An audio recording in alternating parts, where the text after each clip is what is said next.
இப்போது யங் ஏஜ்லேயே ஒரு சிலருக்கு நம்ம ஹேர் டிரான்ஸ்பிளான்ட் தேவைப்படுது, அவங்களுக்கெல்லாம் பண்ணுறோம்.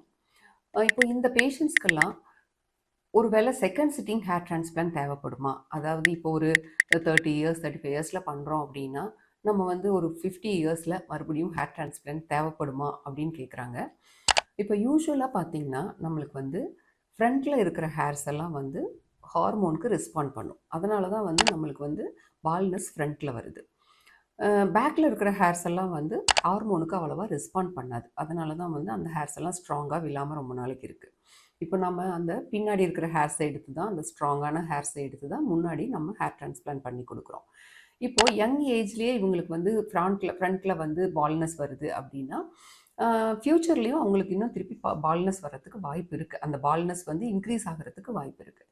இப்போது நம்ம ஒரு 30 இயர்ஸில் நம்ம ஹேர் டிரான்ஸ்பிளான்ட் பண்ணுறோம் அப்படின்னா பின்னாடி ஸ்ட்ராங்கான இருக்கிற ஹேர்ஸ்லாம் முன்னாடி எடுத்து நடுறோம். ஆனால் ஆல்ரெடி இருக்கிற ஹேர்ஸ் வந்து ஹார்மோனுக்கு ரெஸ்பாண்ட் பண்ண அது அந்த அந்த ஹேர்ஸ் எல்லாம் ஃபால் ஆகி பால்னஸ் வந்து ரிசீட் ஆகிட்டு போக வாய்ப்பு இருக்குது. அப்போ அந்த மாதிரி ஒரு சுச்சுவேஷனில் பார்த்தா ஃப்ரண்ட்டில் வந்து ஹேர் டிரான்ஸ்பிளான்ட் பண்ண ஸ்ட்ராங்கான ஹேர்ஸ் எல்லாம் நல்லாயிருக்கும். அதுக்கப்புறம் பின்னாடியும் நல்லாயிருக்கும். நடுவில் வந்து அந்த ஃப்ரண்ட் ஹேர்ஸில் ரிசீட் ஆகிறதுனால வர்ற பால்னஸ் வர்றதுக்கு வாய்ப்பு இருக்குது. அந்த மாதிரி ஒரு சுச்சுவேஷன் வரும்போது ஃப்ரண்ட்டில் இருக்கும், நடுவில் கொஞ்சம் இல்லாமல் இருக்கும், மறுபடியும் பேக்கில் நல்லாயிருக்கும். அப்போ அந்த நடுவில் வர்ற அந்த பால்னஸை வந்து நம்ம கரெக்ட் பண்ணுறதுக்காக ஒரு 45-50 இயர்ஸில் எகெயின் ஹேர் டிரான்ஸ்பிளான்ட் பண்ணுற தேவை ஏற்படலாம்.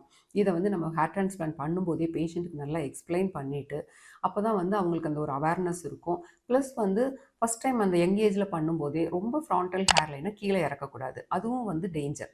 ரொம்ப இப்போ இங்கே இருக்குது அப்படி இப்போ நார்மல் ஹேர்லைன் இங்கே இருக்குன்னா ரொம்ப கீழே இறக்கி பண்ணிட்டாலும் ஃப்யூச்சரில் மறுபடியும் 50 இயர்ஸில் திருப்பி பால்னஸ் அது ரிசீட் ஆகும்போது ரொம்ப வந்து ஆக்வர்டாக தெரியாமல் இருக்கும்.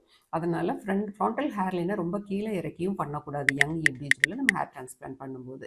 அப்போ அவங்களுக்கு இதையெல்லாம் எக்ஸ்பிளைன் பண்ணி உங்களுக்கு வந்து திருப்பி வந்து 45-50 இயர்ஸில் ஹேர் டிரான்ஸ்பிளான்ட் பண்ண தேவை ஏற்படலாம் அப்படிங்கிறத அவங்களுக்கு சொல்லி நம்ம ஹேர் டிரான்ஸ்பிளான்ட் பண்ணணும்.